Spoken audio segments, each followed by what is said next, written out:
"You're too ugly to be my daughter," said my father at my graduation, not knowing that I had just discovered his second family. The taste of betrayal is bitter, like literally bitter. I could feel it coating my tongue as I stood there in the middle of NYU's sun-drenched quad, my graduation cap sliding sideways on my head, watching my father's face drain of color when he realized his carefully constructed house of cards was about to come crashing down. But I'm jumping ahead, way ahead. The day everything changed wasn't marked by dramatic music or ominous weather. It was just a random Tuesday in late April. You know the kind, warm enough to make you optimistic about summer, but still chilly enough in the shadows to remind you winter wasn't that long ago.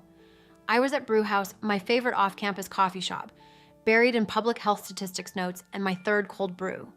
Finals week was approaching with the speed and mercy of an oncoming train, and I was that idiot still standing on the tracks, frantically trying to memorize formulas. My phone buzzed. Unknown number. "Is this Eliza? I think we need to talk about your dad." Spam, right?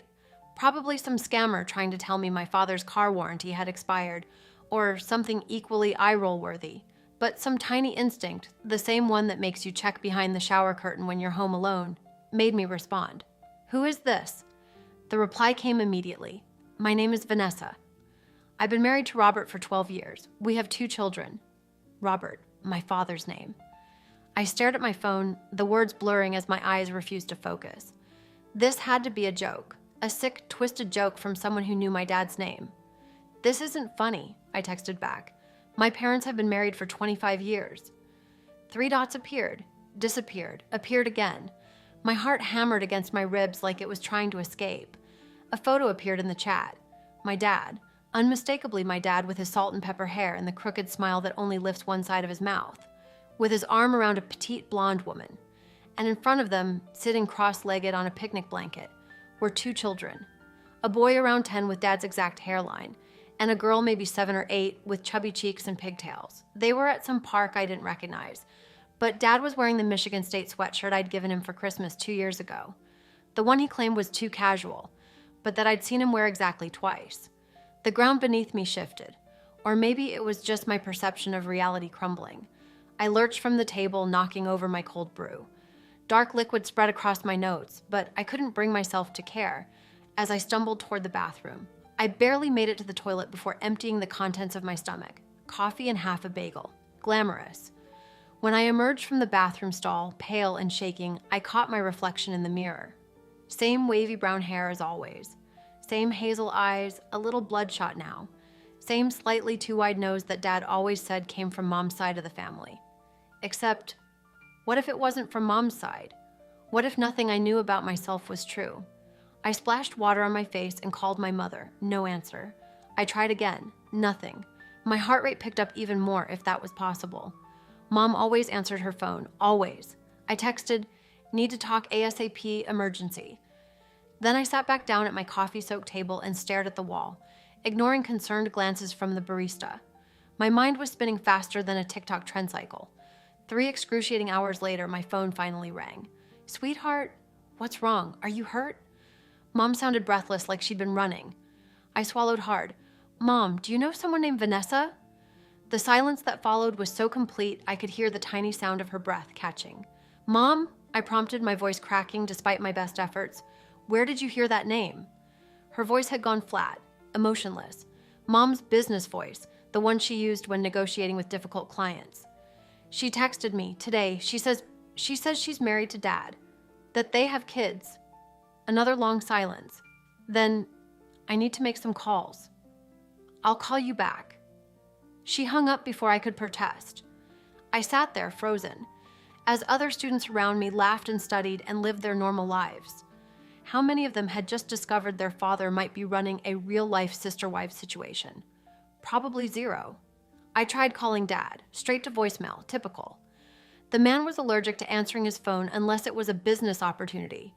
I tried Mom again, nothing. Somehow I gathered my soggy notes and drifted back to my dorm room. My roommate Paige took one look at my face and set aside the dress she was steaming for her own graduation party.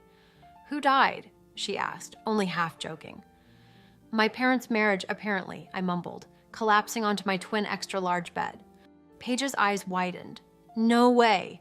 I mean, I know they were kind of weird at Parents' Weekend, but My dad has a whole other family, I cut in. A wife, kids, a freaking swing set in the backyard probably. What? Paige sat down next to me. How do you know? I showed her the text exchange, the picture. Holy shot, she whispered. That's some Lifetime movie stuff right there. Tell me about it. I stared at the ceiling, tracing the water stain that looked vaguely like Australia. My mom isn't even denying it. She just said she'd call me back. Maybe there's an explanation, Paige offered weakly. Like, maybe it's his brother? A cousin who looks freakishly similar? I shook my head. It's him. That's his Michigan State sweatshirt I gave him. We sat in silence for a while, the kind of heavy silence that falls when there's too much to say and no good place to start. Finally, around midnight, my phone rang. I lunged for it. Mom? Princess. My father's voice came through instead, unnervingly controlled.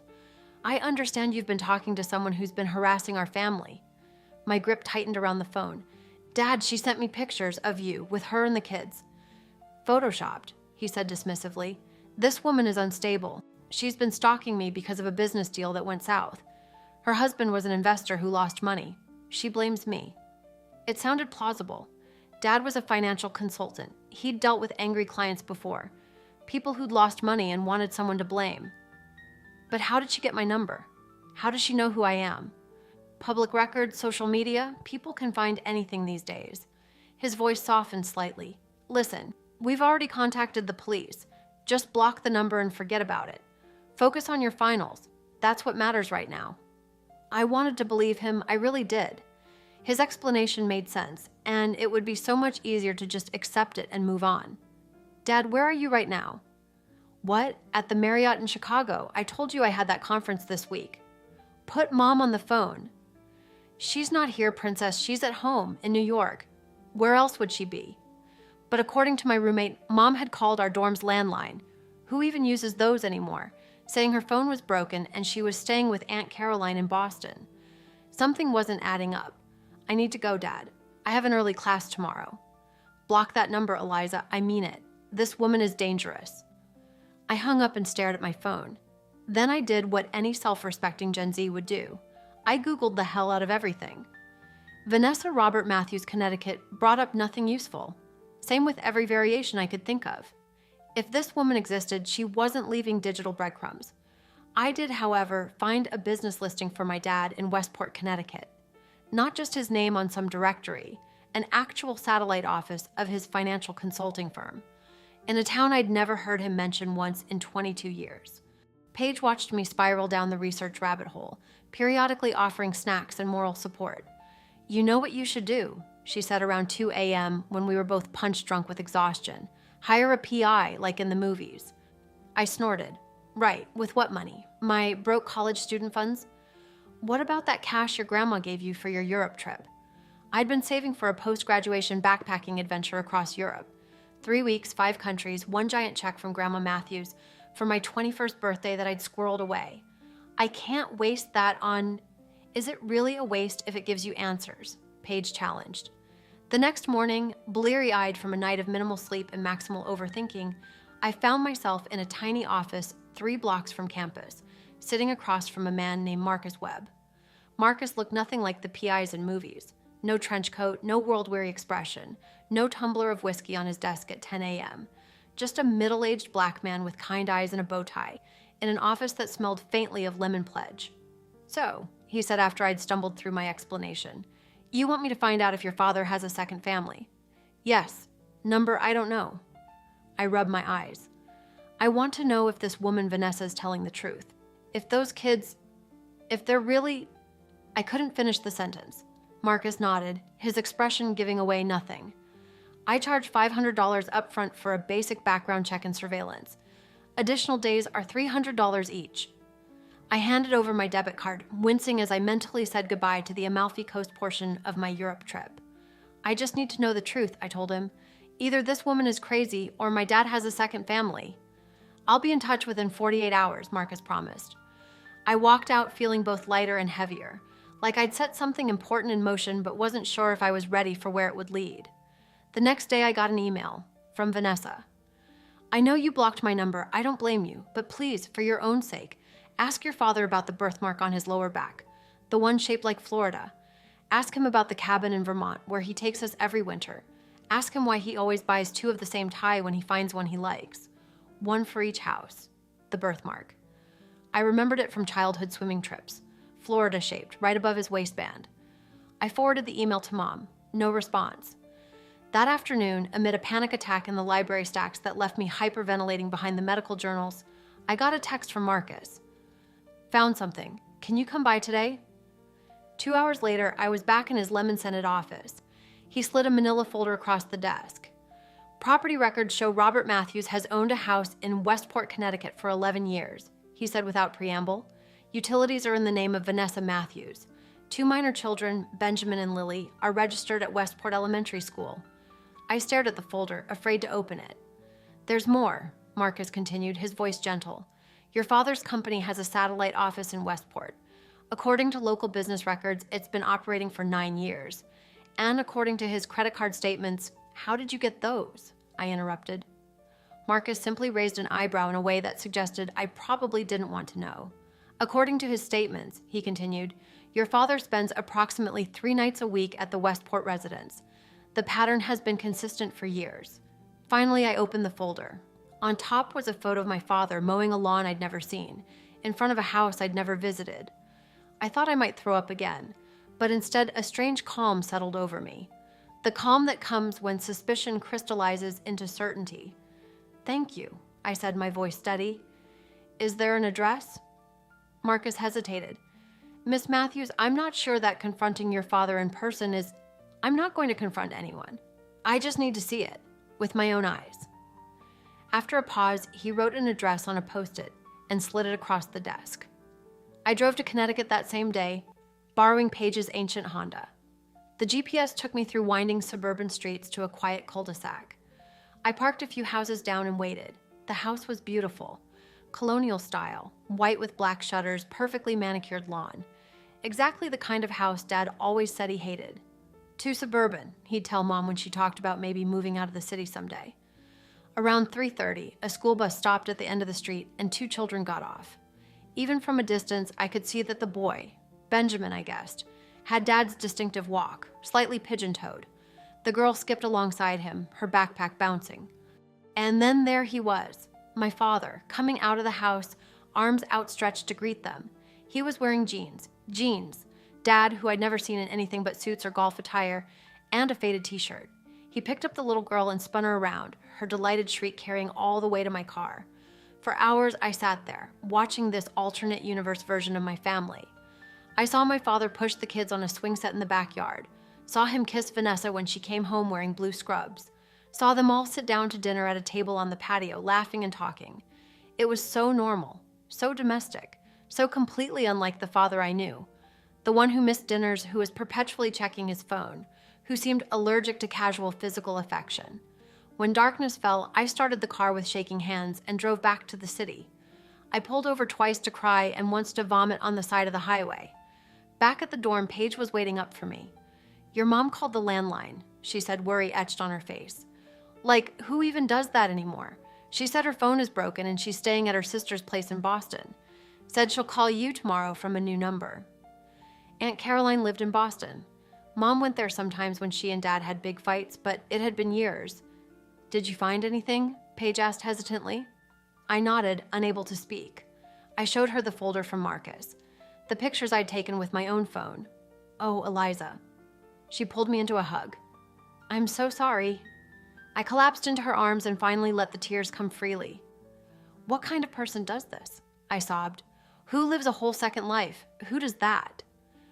Paige had no answers, just murmured comfort and tissues. The next day, Mom called from an unknown number. I'm getting a divorce, she said without preamble. Mom, I've known for years, she continued, her voice eerily calm, about Vanessa, about the children. I found out when the girl was a baby. I hired someone just like you did. You knew? I couldn't believe what I was hearing. All this time? I made a choice, she said. I decided to keep our family intact. For you. And because I still loved him, God help me. That's insane, I whispered. Maybe. But I thought it was better than the alternative. Being alone, starting over in my 40s, sharing you. So what changed? Why now? You know, she said quietly, because now you know. And I can see by your voice that you'll never forgive me if I stay with him. She was right. Where are you really, Mom? Are you actually at Aunt Caroline's? A pause. Number I'm at the Four Seasons. I needed space to think. Were you ever going to tell me if Vanessa hadn't reached out? Another pause, longer this time. I don't know, sweetheart. I really don't. After we hung up, I lay on my bed staring at the ceiling, trying to process the complete demolition of everything I thought I knew about my family, about myself. The next few weeks passed in a blur. Finals somehow got taken, though I remember almost nothing about them. Mom moved out of our Manhattan apartment while Dad was traveling. There were lawyers, so many lawyers. Mom went from eerily calm to rage to despair and back again, sometimes all in the same day. I shuttled between campus and her hotel room, trying to keep her from drinking herself into oblivion. And through it all, the question kept nagging at me. Why had Vanessa reached out now after all these years? I finally emailed her back. Why tell me? Why now? Her response was simple. Because he's been lying to us too, saying he's getting divorced from your mother for 3 years now. Then I found out about your graduation. He told us he couldn't attend his own niece's art show that day. Another lie. I decided enough. Niece. He told his second family I was his niece. The realization hit me like a physical blow. All those years of business trips, all those missed recitals and parent-teacher conferences. He hadn't just been building a second life. He'd been actively erasing me from the one he preferred. Graduation day arrived with brutal speed. I'd barely slept the night before, my mind racing with all the possible scenarios that might unfold. Would Dad even show up? Would Mom make a scene if he did? The morning dawned bright and clear, a perfect May day for commencement. I put on the black dress Mom and I had picked out together, zipping it up with hands that wouldn't stop trembling. 4 years of hard work, and all I could think about was my family drama. You look gorgeous, Paige declared, adjusting my graduation cap, totally ready to get that fancy piece of paper and enter the real world of crushing debt and existential dread. I laughed despite myself. Thanks, real encouraging. That's what roomies are for. She hugged me tight. Call me if you need an extraction plan, okay? I'll fake an emergency. Food poisoning, spontaneous combustion, whatever. With one last glance in the mirror at the face that apparently wasn't pretty enough to claim as his daughter, I headed for the quad. The ceremony was scheduled for 2 p.m., but family had been arriving since morning, claiming the best seats on the rows of folding chairs facing the stage. I scanned the crowd automatically, years of conditioning making me look for Dad's tall figure. And there he was. But not with Mom. Across the quad near the English department building stood my father, with Vanessa and the kids, my half-siblings dressed in their Sunday best. The boy, Benjamin, was fidgeting with his tie. The girl, Lily, was holding a bunch of daisies, looking bored. They hadn't seen me yet. Dad was pointing at the stage, probably telling them to watch for their cousin, Eliza. I felt a hot rush of something, not quite anger, not quite sadness, surge through me. Without thinking, I marched across the grass, mortarboard askew, polyester gown swishing around my knees. Dad, I said loudly enough that several nearby families turned to look. His face when he saw me, I'll never forget it. First confusion, then horror, then a desperate attempt at control. Eliza, Princess, what are you doing over here? The graduates are supposed to be lining up. Vanessa's eyes were wide. The kids looked confused. Aren't you going to introduce me? I asked, my voice shaking. Eliza... He grabbed my arm, tried to pull me aside. To my brother and sister, I continued louder now. To your wife. The little girl tugged on Vanessa's sleeve. Mom, who is she? Dad's face had gone from red to white. He hissed at me, You're making a scene.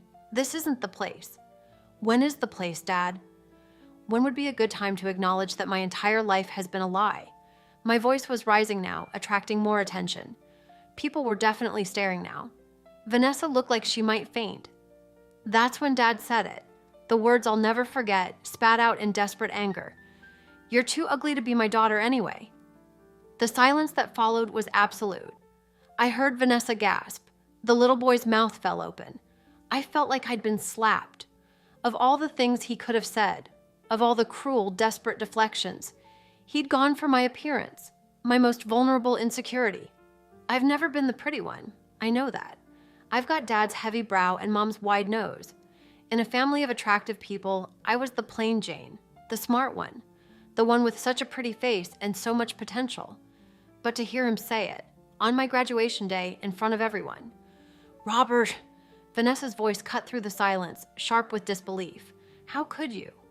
Dad turned to her, panic flashing across his face. "Van, let me explain. Is this true?" she demanded. "Is she really your daughter, not your niece?" The little boy, Benjamin, was looking back and forth between all the adults, his face scrunched in confusion. "Dad, what's happening?" I turned without another word and walked back across the quad. Behind me, I could hear Vanessa's angry voice, the children's confused questions. I didn't look back. Mom met me halfway, concern etched on her face. She looked beautiful in her navy dress, her hair freshly blown out. She'd lost weight in the past few weeks, stress melting pounds off her frame. What happened? What did you do? She grabbed my hands, her eyes searching my face. I told her, right there among the folding chairs and proud relatives. For a moment, she looked like she might go over there herself and make an even bigger scene. Instead, she took my hand and squeezed it hard. "You are beautiful," she said fiercely, "and you are mine. That's all that matters now." We sat together for the ceremony. When they called my name, I crossed the stage on autopilot. The dean handed me my diploma, smiling as if this was still the proudest day of my life. There was applause, but I couldn't tell if Dad was clapping. Afterward, as we were leaving, I saw them again, the other family. Dad was ushering them toward the parking lot, his hand on Vanessa's back. The kids kept looking over their shoulders, trying to catch another glimpse of me. The girl, Lily, was crying. For a split second, Dad's eyes met mine across the crowd. I didn't look away. I didn't smile. I just stared until he broke the gaze first. Then I walked away with my mom, toward our uncertain future. I didn't hear from Dad after that day.